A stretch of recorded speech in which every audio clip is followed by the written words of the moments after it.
Czechast, a podcast in English about Czech and Moravian society, history, culture and economy. Hello and welcome to Czechast, Radio Prague International's podcast in English about all things Czech. I'm Vít Pohanka. My guest today hardly needs an introduction. Václav Klaus was one of the main architects of Czechia's economic transformation after the fall of communism, later Prime Minister and President, and remains one of the country's most outspoken and controversial public figures. But today, I want to show you a rather different Václav Klaus the Pražák. Born and raised in Vinohrady, he has spent virtually his entire life in Prague. At the age of 30 though, communist-era housing realities took him somewhere completely different. So I moved when I was 30 years old. I moved from Vinohrady to Prague, which was for me at the time almost an unknown part somewhere in the north of Prague. So it was really typical communist experience. Today, Václav Klaus is back in a very different part of Prague. His institute has its offices at Hounspalka, a small baroque manor and former farmstead in Davice, surrounded by a historic garden where I spoke to him. And for Václav Klaus, this corner of Prague has preserved something that much of the modern city has lost. Really, this is a special for me, a typical example of an old, not in the historical sense, but of an old Prague, when it was still a normal city, not destroyed by building new apartments, buildings and new offices.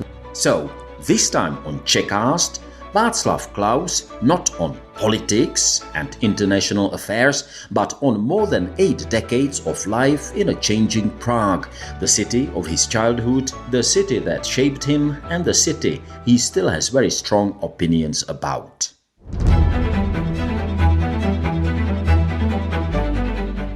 Czechast, a podcast in English about all things Czech. Whether you're an English-speaking expat living in Czechia and Slovakia, or a descendant of the Czechs, Moravians and Slovaks who left for a better life in America, Australia, Britain or Canada so long ago that you don't speak the language of the old country, this podcast in English is for you.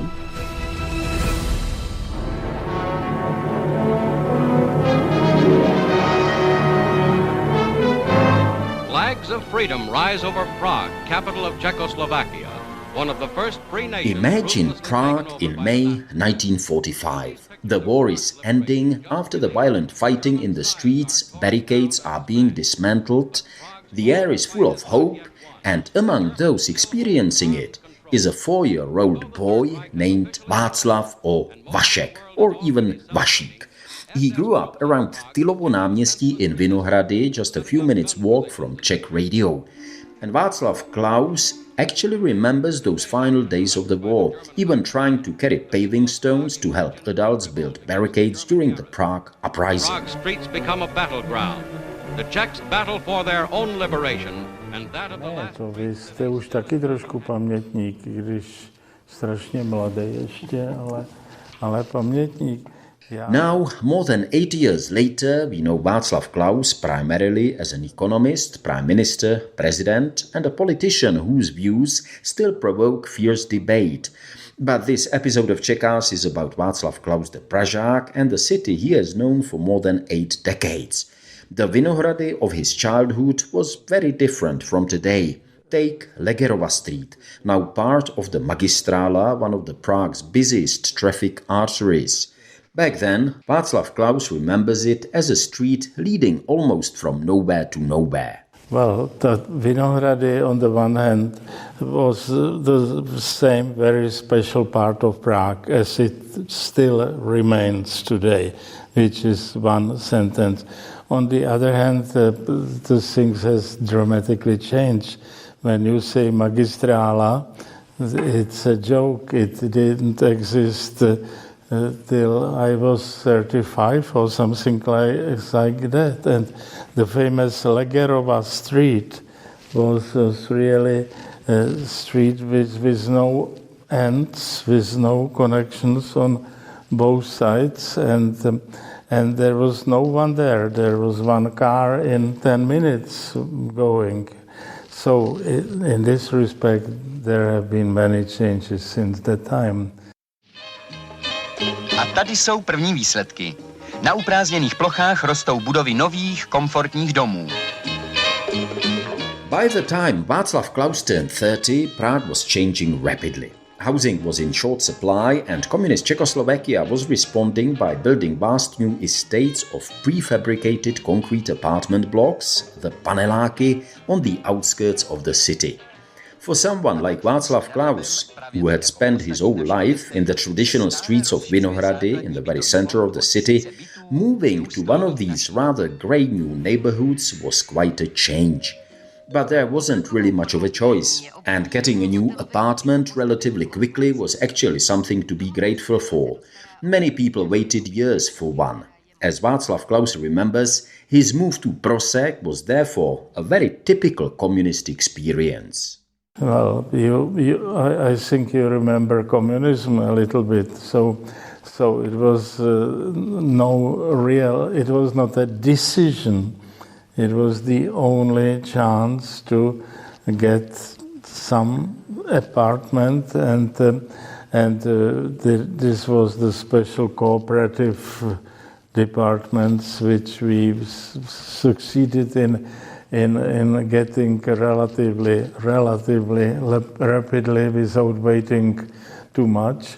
So I moved when I was 30 years old. I moved from Vinohrady to Prague, which was for me at the time almost an unknown part somewhere in the north of Prague. So it was really typical communist experience, but relatively positive one, because we got an apartment without waiting for years. Now, since the fall of communism, Prague has gone through another huge transformation. The old paneláky have been renovated and modernized, and despite their rather great reputation, they remain home to nearly 40% of Prague's population.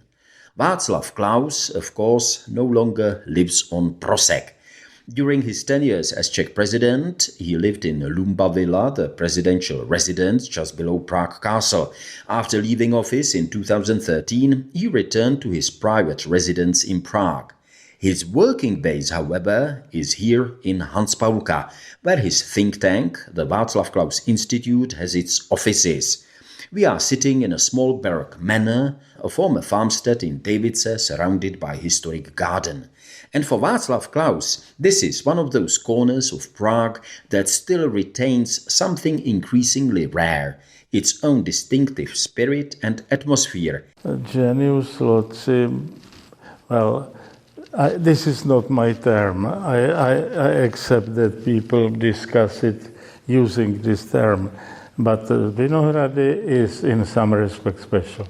Because when you go there now, you see that it's really different than Davice, where we are sitting just now. Really, this is a special for me, a typical example of an old, not in the historical sense, but of an old Prague, when it was still a normal city, not destroyed by building new apartments, buildings, and new offices, which you can't find again genius loci, because when you come to such a part of Prague, you don't know where are you, because it's all the same.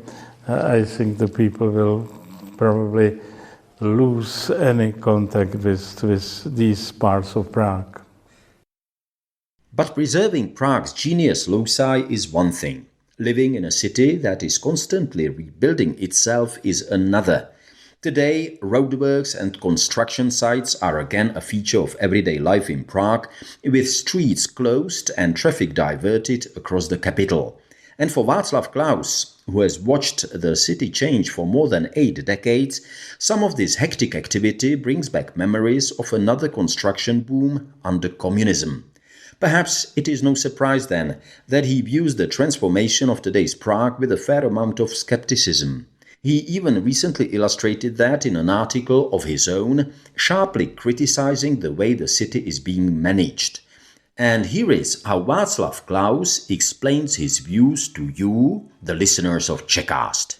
You know, everyone is crazy. We are crazy with the way how the streets are repaired and the roads are made here in Prague. It's absolutely crazy. It's part of the city of Prague management, you know, which is absolutely irrational. That's one sense. But as an economist, I always try to look behind the first level of interpretation, and I in this respect, I remember the communist era when we discussed the irrationality of starting too many investments, not having sufficient capacity to finish it in a due time, and the communist planners were absolutely crazy about it. They all the communist firms tried to start investments because it gave them some money, finances for that, and now how to complete it and how long would it take was another issue. It reminds me what the Prague municipality is doing just now. I actually recently had to do some work in Vienna, in Austria, and I had to drive the car a lot around Vienna. And in most of the places in the center, there's 30 kilometers per hour maximum speed, which I understand is a political now issue, even here in Prague.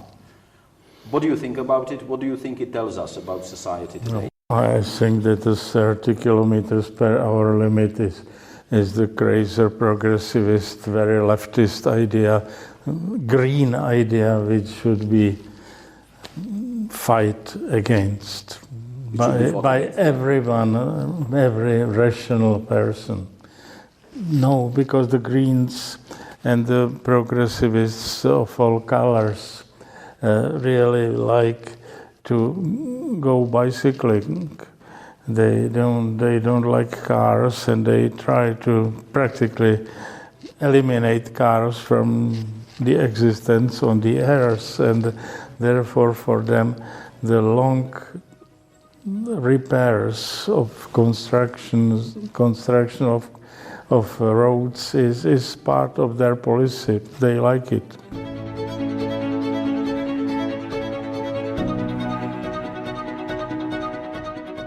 So, Václav Klaus, very much remaining Václav Klaus. He has never been an enthusiast for green policies and environmental measures, whether on the national or the local level. Although there is perhaps a small paradox here. Even at 85, it needs to be said, Václav Klaus remains an enthusiastic outdoorsman, regularly heading for the Krkonoše or giant mountains, and sport and outdoor activities have been a lifelong passion. In the next part of my conversation with Václav Klaus, which you can hear soon here on Czechast, we will leave Prague behind and turn to the issues on which his views are often far more controversial: the situation in Czechia, Europe, and the wider world. If you enjoy this episode, please follow Czechast or recommend it to a friend. It really helps others discover the podcast. And if you have any suggestions for future episodes, please do get in touch. I'm Vít Pohanka, thank you for listening, stay safe, stay healthy, stay curious, and as we say in Czech, naslyšenou.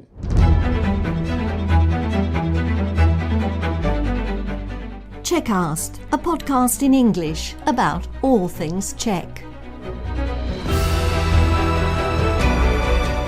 Whether you're an English-speaking expat living in Czechia and Slovakia, or a descendant of the Czechs, Moravians and Slovaks who left for a better life in America, Australia, Britain or Canada so long ago that you don't speak the language of the old country, this podcast in English is for you.